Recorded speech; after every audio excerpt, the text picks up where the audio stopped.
हिंदी से एमए कर रहे प्रिय विद्यार्थियों, हम लगभग आधा दर्जन कहानियों से गुजर चुके हैं।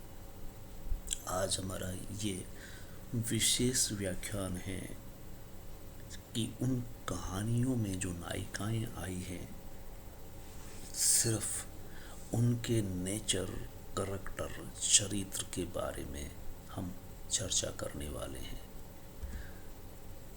कहानियों की नायिकाएं, लेखक व लेखिकाएं, हम लेखिकाएं के द्वारा देखी गई नायिकाएं, रची गई वो नायिकाएं, बादलों के घेरे की नायिका मन्नू, और यही सच है कि नायिका दीपा, दोनों ही लेखिकाओं के द्वारा रची गई, सृजी गई वो नारी पात्र है। और इसी तरह से लेखक के द्वारा रची गई नायिका टूटना की लीना, एक और जिंदगी की बीना, खोई हुई दिशाएं की निर्मला। आप देखेंगे कि इनके रूप रंग में कितना अंतर है।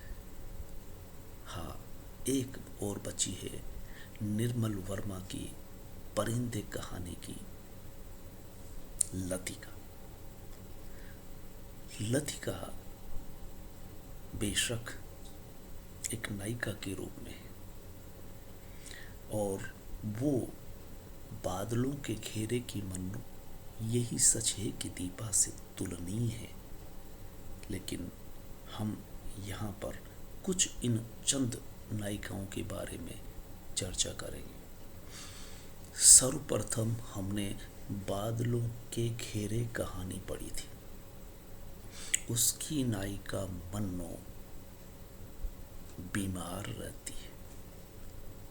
ये ठीक से नहीं वर्णित, चित्रित हुआ कि वह बीमार किस तरह से हैं, कब से हैं, लेकिन हम ये देखते हैं कि नायक के साथ उसका रिश्ता बहुत ज़्यादा लंबा नहीं है।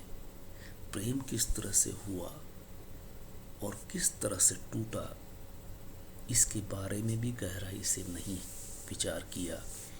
चूंकि यह कहानी एक मशहूर लेखिका कृष्णा सोपती की है, जो नायिकाओं को रचने में महारत हासिल है। उनकी कई उपन्यास, कई कहानियाँ इसी विषय पर केंद्रित रही हैं। जैसे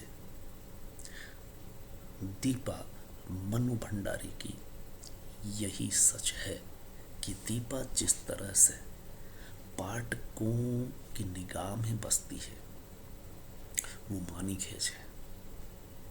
ठीक ऐसे ही खोई हुई दिशाएं की निर्मला को भी आप ठीक से याद नहीं रख पाते।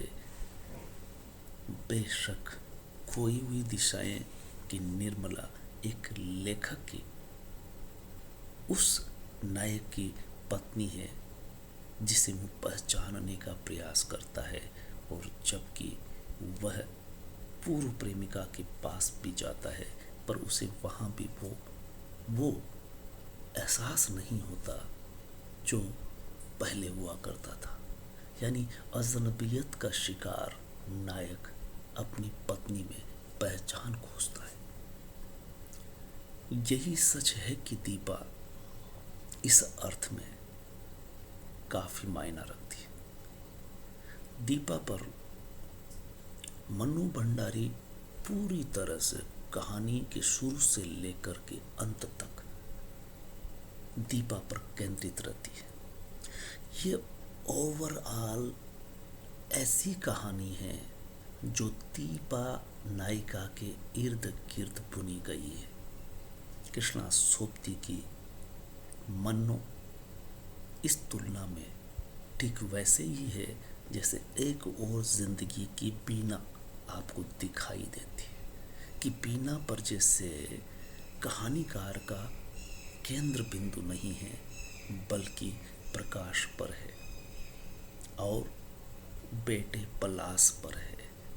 प्रकाश बेटे से मिलने आता है और ये दिखाया जाता है कि किस तरह से बीना से वो टूटा, संबंध टूटा। वो बीना से मिलने के लिए नहीं, वो बेटे से मिलने के लिए आता है। और आश्चर्य वैसा ही है कि बीना की तुलना कृष्णा सोबती की मन्नों से ठीक से की जा सकती है। यहाँ तक कि टूटना की लीना भी कुछ इसी तरह की है। आप देख सकते हैं कि किस तरह से नाम में भी तारतम्य बन रहा है। बीना, लीना, बीना और लीना कुछ कुछ एक जैसी है। लीना की नायिका, चूंकि ये लेखक के द्वारा, राजेंद्र यादव के द्वारा लिखी गई है, उसमें केंद्र बिंदु किशोर होता है। लेकिन लीना का व्यक्तित्व इस अर्थ में उभर के आता है कि वह घर से बाहर कदम रखने के लिए पहल करती है एक मध्यम वर्गीय खाते पीते घर से एक बेरोजगार युवक के साथ कंधे से कंधा मिलाकर जीवन गुजारने के लिए कोर्ट में शादी कर लेती है। पिताजी से वो टक्कर लेती है, उस पिताजी से जिसका व्यक्तित्व बहुत मजबूत है। लेकिन बीच के दौर में लीना किशोर को एक तरह से निम्न हैसियत का समझने लगती है, उसका मजाक करने लगती है। कम से कम तब जब एक तीसरा आता है मेहता, जो उसे पढ़ाता है। और संयोग ये देखिए कि लीना किशोर से भी पढ़ने के लिए ही मिलती है, उसके नोट्स के माध्यम से। और वो फिर मेहता से पढ़ती है और मेहता के सामने किशोर को नीचा दिखाने का हर संभव प्रयास करती है। भूल जाती है कि वह भी उसका प्रेमी है। लेकिन वे उसके उठने बैठने, बोलने पर एतराज करने लगती है। उसकी कंजूसी बताती है, पैसा उसके पास नहीं है, जबकि वो जानती थी इस अर्थ में लीना एक अपरिपक्व नायिका ठहरती है, बशर्ते बीना की तुलना में।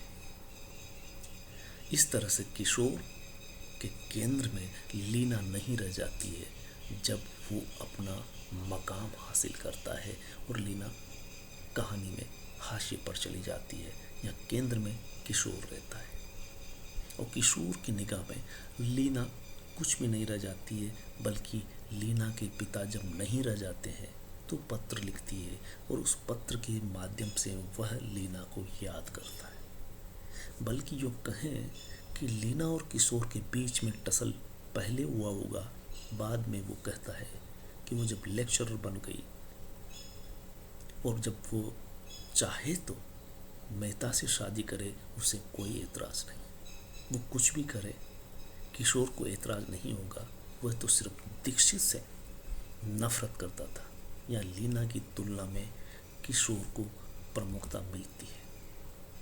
एक और जिंदगी की बीना के बारे में हम इतना समझ सकते हैं कि बीना जो प्रकाश से न के बराबर बात करती है, 3-4 महीने में उनका संबंध टूट जाता है। बच्चे को अपने पास रखती है और मान के चलती कि इसके माध्यम से वो अपना हक जमा सकती है। उसे हम अहमग्रस्त नौकरी पेशा महिला कह सकते हैं, जो कुछ माह में अलग हो जाना यानी संबंध को बनाए रखने में विश्वास नहीं करती, पुनः संबंध नहीं जोड़ पाती। वो बेटा ही है जो दोनों के बीच में माध्यम बनता है। इस तरह से हम कह सकते हैं कि खोई हुई दिशाएं की निर्मला का पति गांव से शहर आता है और असंबियत का शिकार हो जाता है। उसे वहाँ जो भी मिलता है असंभवी मिलता है। पूर्व प्रेमिका से मिलने जाता है तो वहाँ पहचान नहीं खोज पाता और दोनों ही जगह वो खोज रहा है। अंततः निर्मला के पास आकर के निर्मला से